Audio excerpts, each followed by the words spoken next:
Welcome to Better Sex, where you get the information and inspiration to create and enjoy your best possible sex life. Join your host, sex therapist Jessa Zimmerman, as she brings you expert guests, helpful tips, knowledge, and strategies to improve your intimate relationships.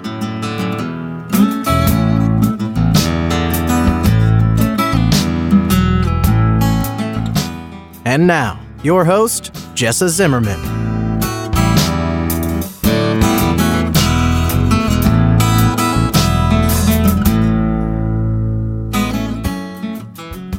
Hi, it's Jessa with another episode of the Better Sex Podcast. I'm here because I think sex is actually really important, and I think the quality of our intimate relationship, emotionally, sexually, psychologically, all of it really makes a difference in our quality of life. So I'm hoping to make a difference. That's why I'm here doing the show. I want to invite you to join my mailing list, because if you do, you can be part of free monthly webinars that I started in 2019. If you want to do that, you can go to seattlesextherapist.com/list. That's how you can get on easily, or just go to the website. You'll find it when you're there. So, trying to put together topics for the show. I'm always looking for a variety of guests and interesting topics, and I am so excited about this one. I am going to speak today with Mariah Freya, and she's the founder of an organization called Beducated. Educated, except it starts with bed. And she's on the show today talking about making peace with our bodies, and then ultimately how to experience intense healing and pleasure and connection with a partner through genital massage, through yoni and lingam massage. So that's the topic today, and it's really intriguing and gives you a fair amount of information, at least enough to sort of get started if you're interested in this. But of course, she also offers some online courses if you really want to get into the nitty-gritty of how to do it. But I hope you enjoyed the show today.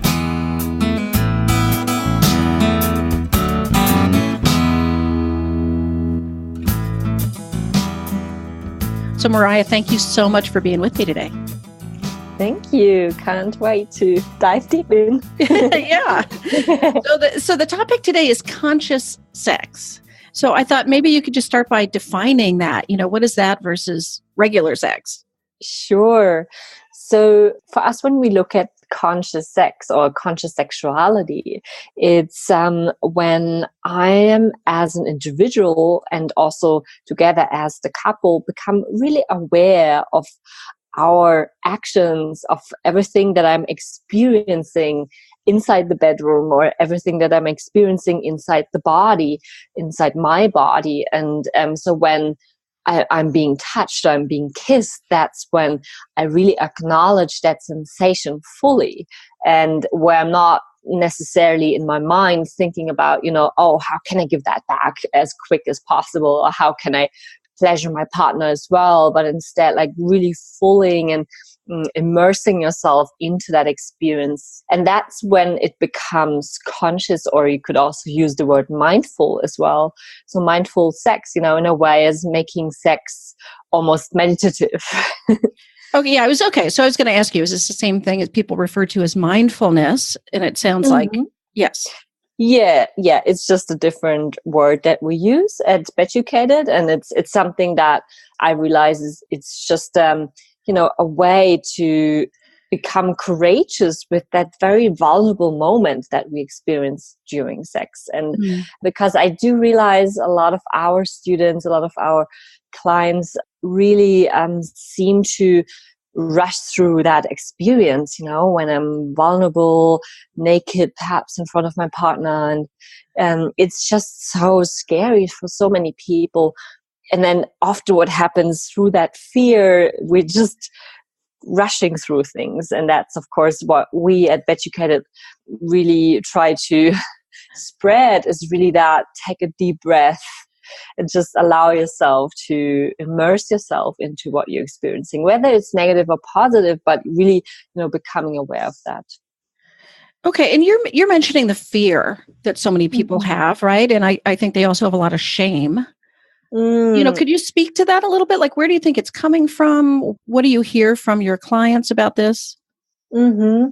I think it has a lot to do with our non-existing time of being naked. First of all, there are not many moments in our adult, or let's say in our teenage years, then also later in our adult years, where we first of all are just naked, and especially naked in front of someone else. That's already a very different scenario where most people would feel comfortable in. So I'm stripped away by my layers that make me maybe feel safe or even confident during the day, because I might wear that pretty red dress that helps me to feel really sexy. But then once it's off, suddenly I feel like it's not helping me anymore. So I'm being faced with that moment of, okay, so that's my body. And I think that's just a very basic insecurity. And of course, when it comes to further experimentation around talking about sex, talking about my desires, what I desire, what I yearn, of course, that's when it becomes even more difficult for people. And people fear to be maybe shamed for something that they desire. And of course, that has definitely to do with our growing up, with our environment that we grow up in, perhaps some very Christian upbringing, or doesn't have to be Christian, really. It just can be any religion or any form of moral and ethics that probably 99% in the world are not very sex positive. They're rather putting our desires and our sexual needs down. That's of course not helping society, and especially not the individual.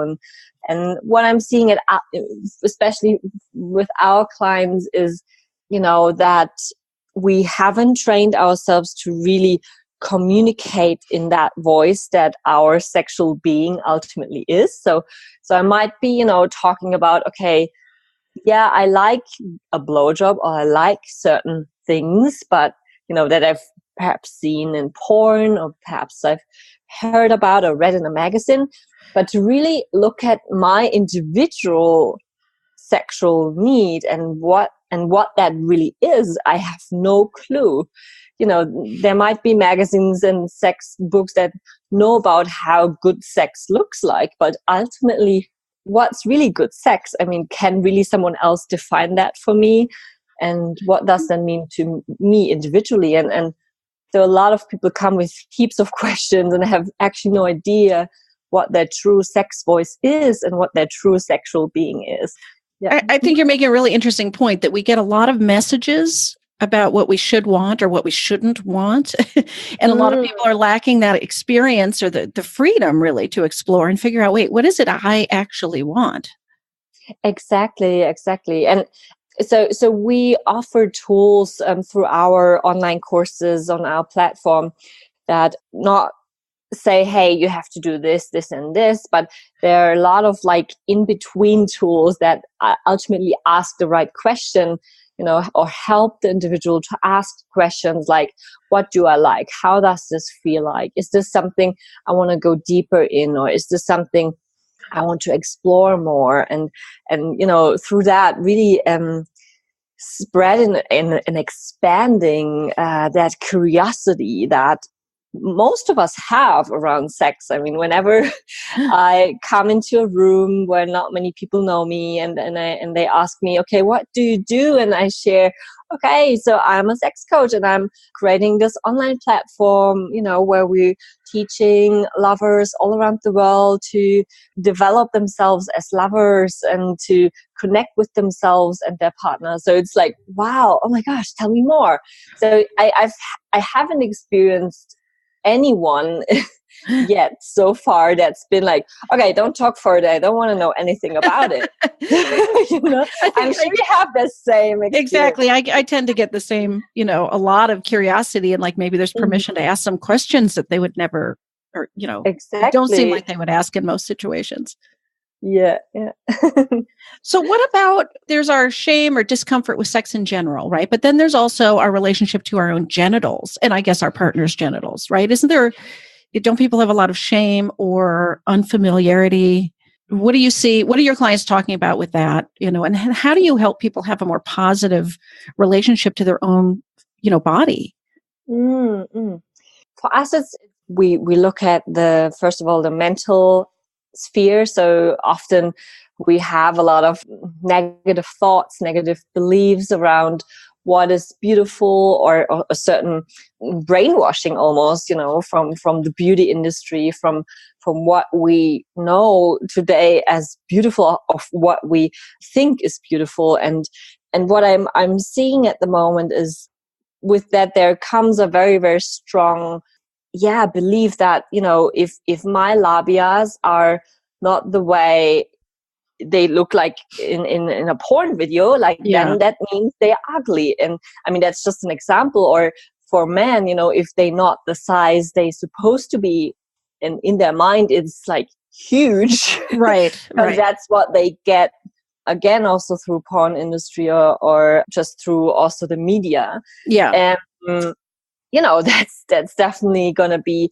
one of the first blocks that we need to look at. And so it's really about redefining mentally what means beautiful, and that, of course, can be very simple practices like mirror practices. I'm sure you've talked about these things before. So where I'm actually standing in front of the mirror naked, and I'm just observing my thoughts. First of all, what is coming up when I'm looking at the mirror, without judging these thoughts necessarily, but just observing, what's actually happening. And for most people, it's like, oh my gosh, I hate my belly. Oh my gosh, I hate, how I look, or how my nose looks, or how my breast hangs, or whatever that is.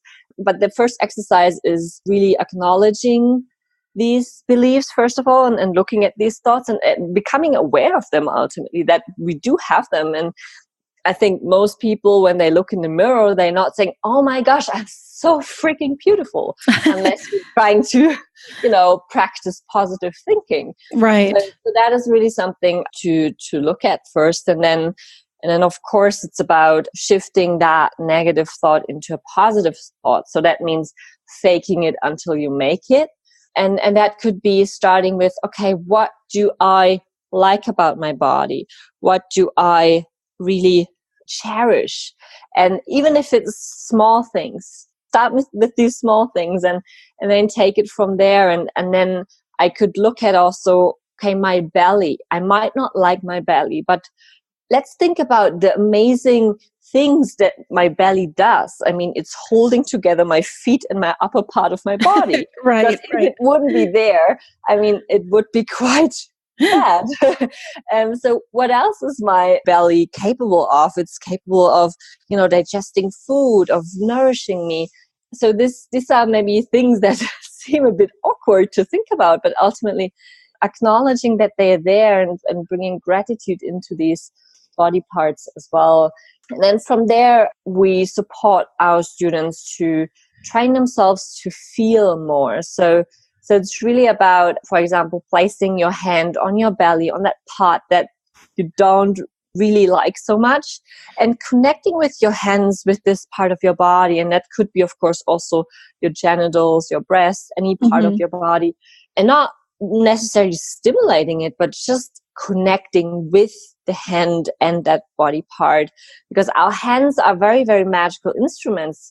We can very, very strongly project our brain into our hands, and really feel very, very consciously. And that's what we use a lot in conscious sexuality, our touch, our self-touch, that where we really look at ways to rewire how I'm touching myself. Because I could touch myself in the shower, while I'm just rubbing soap along my body, and kind of touching my body like an object. Or I could touch my body with that soap and really worship my body simultaneously, and sort of glide along my body, perhaps even a little bit slower, a bit more consciously, and a little bit more like I'm actually touching my body. And that's when it becomes very interesting. And I think that's when also these negative beliefs are fully breaking through, because I'm starting to fully connect to my body. And that's when everything about the outside, everything about objectivity and how it looks becomes very, unimportant, and where the senses start to heighten. And when I'm starting to really, really cherish life and my body and, that beautiful vessel that is carrying me in this world, that's where we see a lot of transformation happening in people. Yeah, I mean, it sounds like a beautiful blend of the mindfulness, like you were talking about, and then I love how you said gratitude. I mean, just appreciation of our body as opposed to the judgment. Mm-hmm. Exactly. That gratitude is definitely a very, very powerful practice, and especially in the context of body image, in the context of really learning to love myself, my body, and connecting with myself. And from there, of course, I'm connecting also with my desires, with my physical desires, or with fantasies. And I think from that point, then it becomes so interesting to relate with my partner and talk about these things, or even try them out. Yeah. Well, and I'm also struck when you were talking about porn, it's I think it's important to keep in mind that we, like you were saying, there's not a lot of naked time for people in general, right? So what the body parts that we see are the ones that are displayed in the media, right? The beautiful ones are we don't see everyday people very much. So we don't have the perspective, right? And I mean, exposure to the breadth of the way bodies really are. Yeah, and I think it's quite seldom that we really see a belly button, or usually you see, breasts being shown, and I don't know, like a lot of muscle, or like very soft skin, no scars, no pimple, nothing. But if you look ultimately, if I'm going here in Munich, in Germany, in the subway, like no one has these muscles. No one has this like perfect skin. So, and there's so much, of course, manipulated via the computer. And I also see that when it comes to stepping on this journey to become an extraordinary lover and a conscious lover, we have to look at sexuality as almost the last frontier of personal development, as something that is really capable to transform ourselves, as how we, again, love ourselves, how we cherish ourselves, what we allow ourselves to express in this world. And of course, it starts in the bedroom.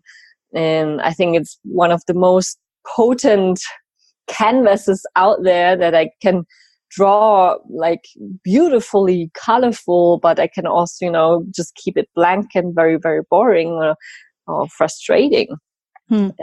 So it's definitely coming back also to your gratitude.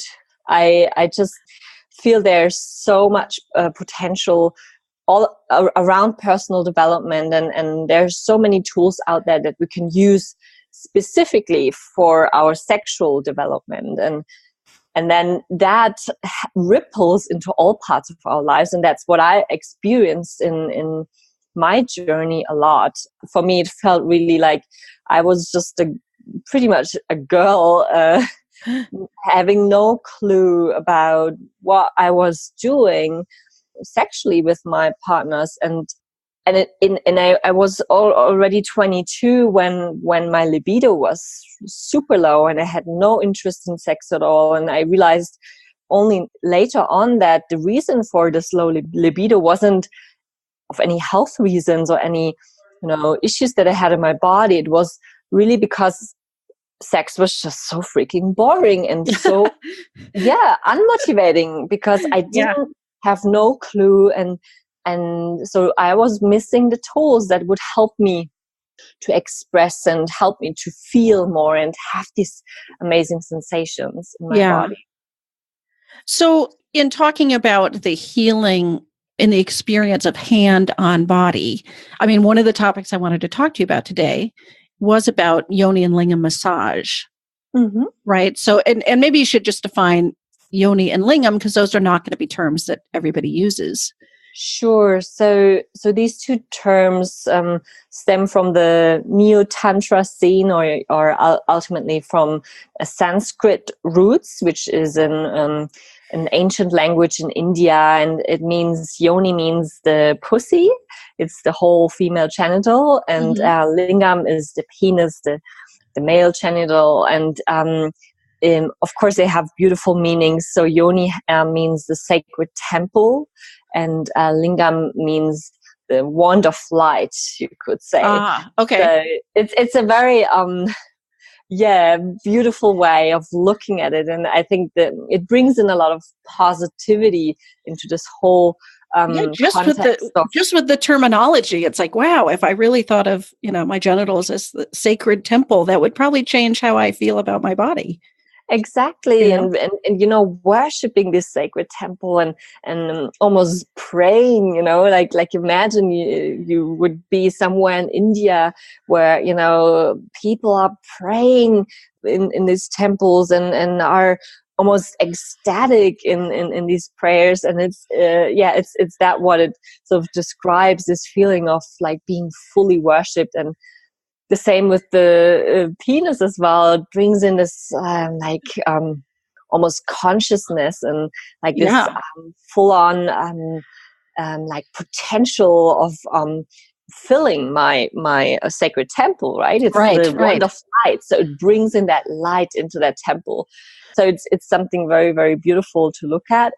The yoni and linga massage is a practice that I personally discovered 8 years ago together with my partner when we went for the first time on an tantra workshop. And that was actually in India. We accidentally met this tantrika, and she just started talking about these crazy things about your menstrual cycle and how we're not supposed to have PMS, and how like she was just so open with these very vulnerable and very back then for me it felt like almost intimidating topics. And then she made me in the same time very curious and very like, oh my gosh, I want to know all of these things. Like, how come you know these things? And then she told me about a workshop. So that's when, we pretty much got hooked and went. And so at this workshop, it wasn't like, a big orgy or anything, what some people might think of. It was just a workshop where a teacher would present the teachings and the tools, but with clothes on. And then in the evening, we would go into our house and then practice by ourselves. So we had sort of date nights and homework to do, and then would come back on the next day with our experiences and share them. So that was a really great way for us to learn. And so the first date was a yoni massage, and it was just incredible because it was for me the first time I was first of all allowed to just receive, which was just a mind-blowing experience because I've always been in this mode of like, okay, like he's now, giving me cunnilingus, so I've got to do something very soon as well. Like I've got to return the favor. So, and this time was just about me, just about receiving. And then having his finger inside of my body and feeling just his presence. So it wasn't about, rushing through or just in and out friction, but just feeling him inside with not much movement actually was just a very new experience for me, and so mind-blowing that I actually squirted for the first time in this night. So we were experimenting around the G-spot, and it was just totally new experience. I had no idea what my G-spot was capable of, and that's where we pretty much were like starting to realize, okay, we have a lot of work to do. There's so much more for us to discover, and so we went on this journey, and I really feel it was for me a very empowering practice together with my partner Philip, because we were able to do it by ourselves. We were empowered to do it at home, and practice this step by step in a very safe framework. And yeah, that's why it's also today one of our best-selling online courses, these the lingam and yoni massage practices, because they really work well for couples to explore in a safe framework, in their own pace as well.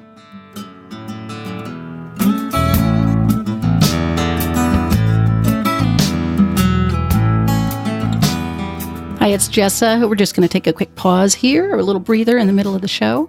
Thanks for listening so far. I'm wondering if you have a question that you want me to answer on a future episode.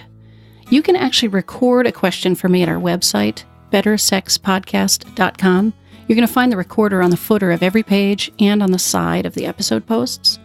And if I choose your question, I'll play it on the air and answer it as part of the show. I'd love to hear from you.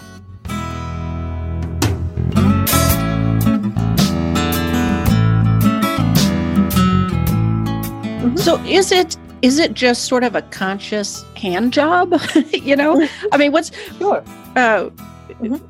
Is there something different between a lingam massage and just sort of a slow, intentional hand job? Yeah, that's a great question. So what's different is that it includes also healing. So when we look at both the yoni and the lingam massage, we look at 3 different aspects how we teach them. So we look at the healing aspect, we look at the pleasure aspect, and also the connecting and spiritual aspect. And it always usually starts with healing, because first of all, we have to heal some of the things that could be mentally, physically, emotionally, or spiritually, somewhere a block that might stand in the way of fully feeling my body. So if you look, for example, at the yoni massage, most women actually store a lot of mild to stronger traumas inside of their body, and especially around their womb and vaginal area and canal. So it's almost like the yoni is like it's drawing on, or like a magnet. It's like a sponge that draws in emotions that we store here because we haven't expressed them. So for example, there's a guy outside on the street and he's hitting on me in a sleazy way, and I just run away. I'm just ignoring him, not really showing interest, but for some reason it just felt like a unsafe, weird experience. Yeah. And this, I think, many women experienced before, most women probably. Yes. And repeatedly. Some even every day. And if I'm not sort of immediately showing an emotion that came up or releasing that, often the body stores these memories, and often around our womb area and our yonis. So that's why in the yoni massage we look at the healing aspect, and that's where we look at numb areas, so areas where a woman is not feeling a lot. And especially around the vaginal canal, so really between the entrance up to the cervix, and also the cervix is often very, very numb for many women. Yeah. That's where we start with healing. So we bring in a sort of acupressure, and we allow the receiver to really breathe there, to really like take deep breaths there and really bring attention there. And when we start this, so we support it with, you could say, the hand job, but it's ultimately not really a job, because I'm just bringing in awareness with my hand, with my finger, and supporting the receiver to feel in this very area where they're not feeling. That's when a lot of emotional release happens. And so that's one part which is different from just the conscious hand job. And then of course, like, I'm fully mapping the yoni, I'm fully becoming aware of all the numb areas. I'm becoming aware of all the painful areas. There might be painful areas, so literally areas that are painful for no reason, but often there is a reason behind it, which is again often stored memories or a certain trauma. So, when I'm hit in an Right. accident, it's a similar, like a little shock to the body. And often people have to get full-on massages to release these shocks and, to de-armor them. That's kind of the term that I'm referring to. It's very, very interesting to use these tools as a healing tool. And then the next step from overcoming numbness and pain is, of course, pleasure. So I'm usually starting at a numb point, then often pain starts to develop, and then it shows already there's a release happening, and then this transforms into pleasure. And that's, of course, where the juicy things start. So I'm starting to explore different pleasure zones and different, the G-spot orgasm, the cervical orgasm, the entrance orgasm, the clitoral orgasm, of course. So there's so many potential orgasm places that are also not just around our yoni, but, beyond that, at our breast, at our throat, and actually inside our throat as well. There's a throat orgasm that exists. It is quite interesting to study more of that and become an expert ourselves, and not seeing it as something, okay, I don't know anything about this, so I'd rather, not go there, but like really explore and see this as a playground. And then, of course, with that pleasure that we're awakening, there's a lot of potent energy, or what we call energy, but you could see it also just as a lot of libido that's activated in the body. And that could be used potentially as a way to connect with my partner, to connect with my soul, if you want, or with my body fully, and using it for our personal development. So that's when it becomes very interesting in terms of personal development. Right. Sounds fascinating, actually. Can anyone do this? Do people need to go to India? I mean, you keep referencing your online courses. Is that the preparation that any layperson needs to start to explore this? Yeah, and I actually get a lot of emails from people asking me, okay, so where can I get Tantra massage? So that's another term, or yoni or linga massage.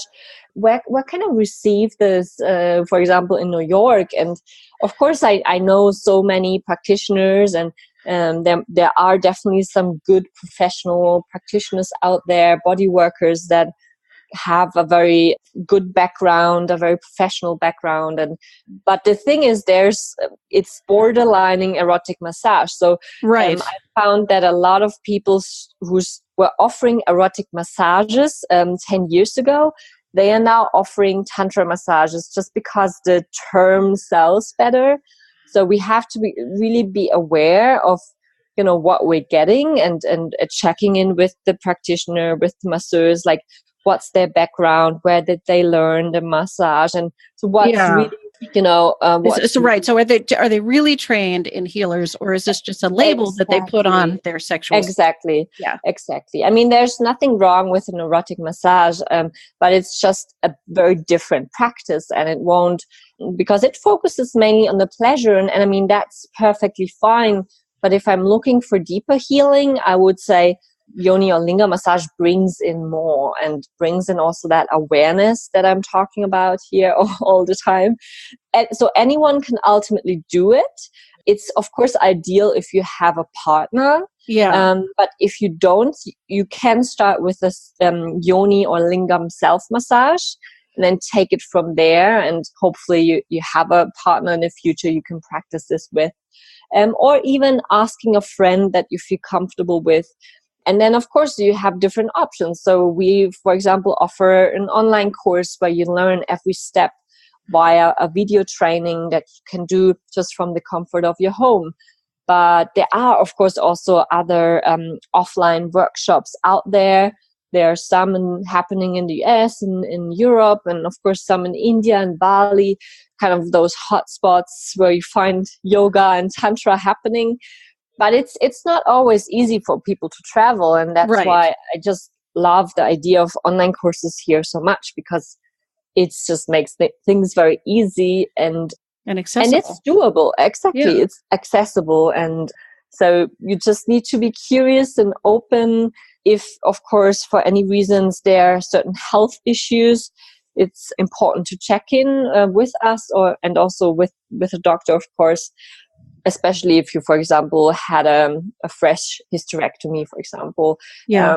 It's very important to be fully healed, and your body is sort of capable to start from a healthy standpoint. I mean, it's very amazing actually for women after hysterectomy to work with yoni massages, because it helps them to again reconnect with their body. It helps them to heal that feeling of something's missing, they lost something precious, and that feeling of like losing your femininity, your fertility almost. Right. And Right. that can be very traumatizing for women. So connecting with our yoni from that new place is just a great tool.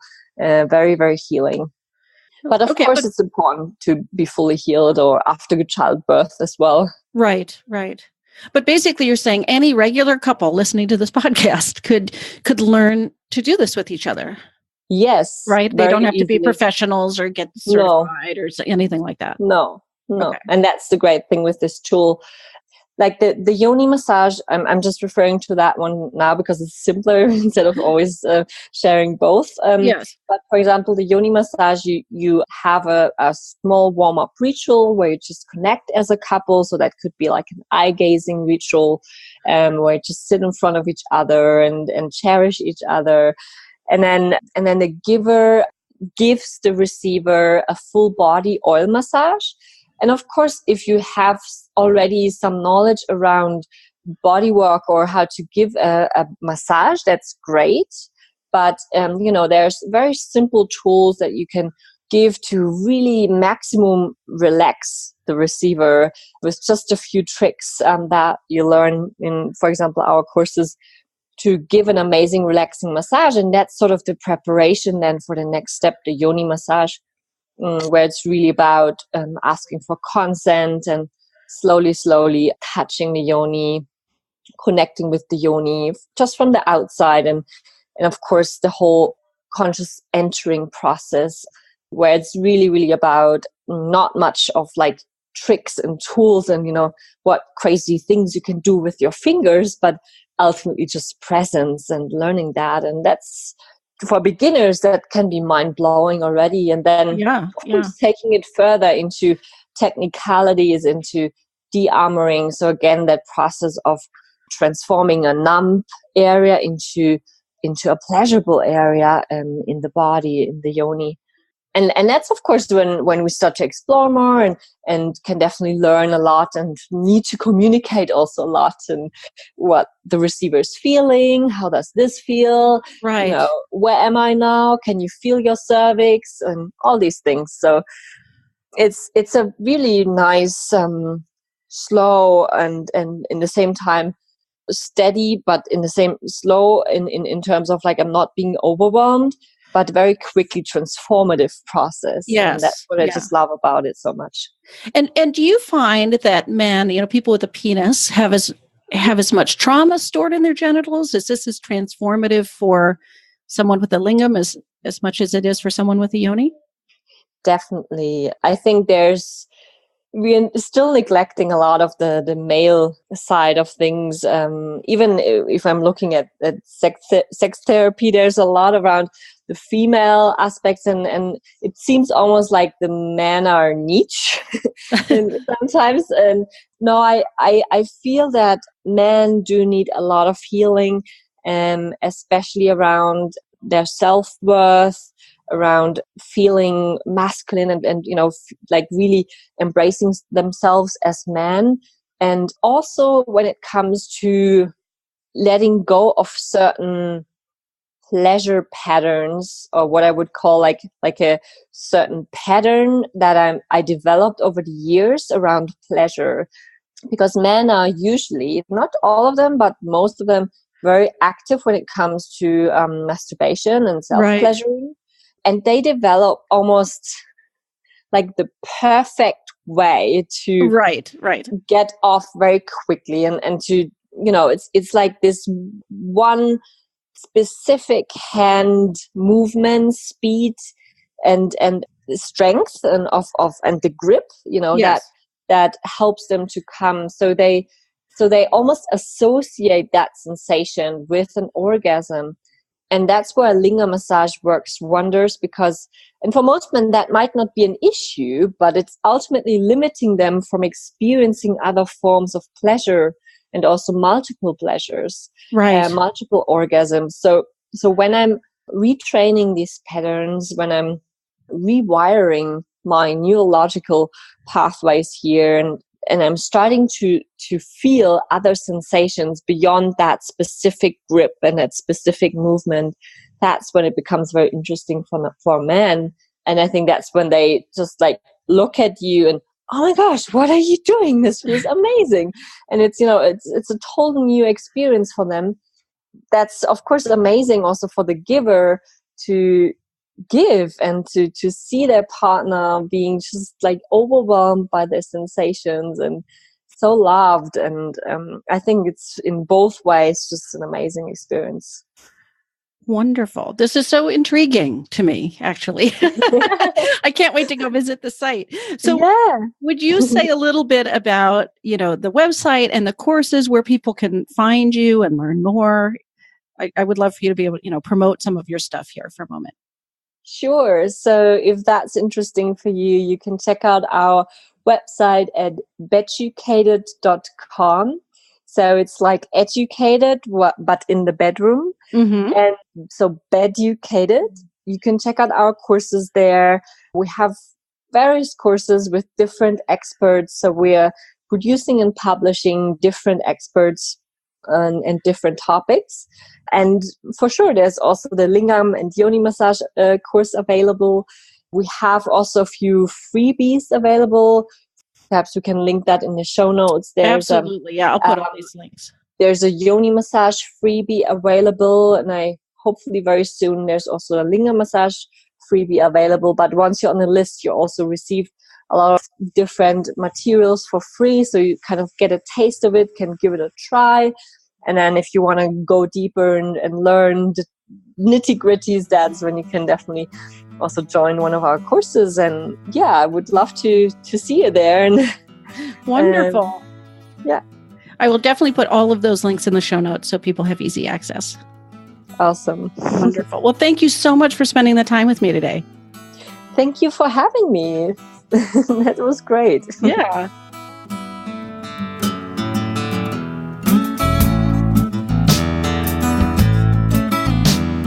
You've been listening to Better Sex. Please visit our website, bettersexpodcast.com, for show notes and additional episodes.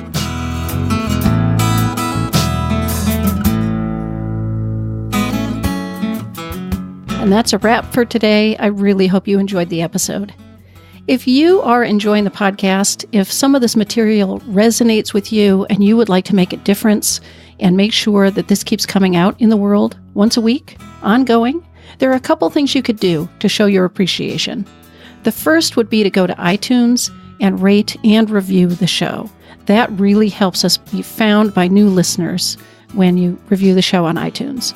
You can find a link at bettersexpodcast.com/iTunes. The other thing I want to invite you to consider is becoming a Patreon. For a small monthly pledge, you get some benefits. So for $2 a month, you get advance access to every single episode. For $5 a month, you get a chapter of my upcoming new book. And for $10 a month, I host quarterly get-to-know-you and question-and-answer chats over the web, and you get invited to that. I would love to have your membership in that, become part of the Better Sex family. You can find a link at bettersexpodcast.com/Patreon, which is Patreon. Again, thanks for listening. I'm glad you're here. Feel free to comment, ask questions, get in touch. I'd love to hear from listeners. Thanks.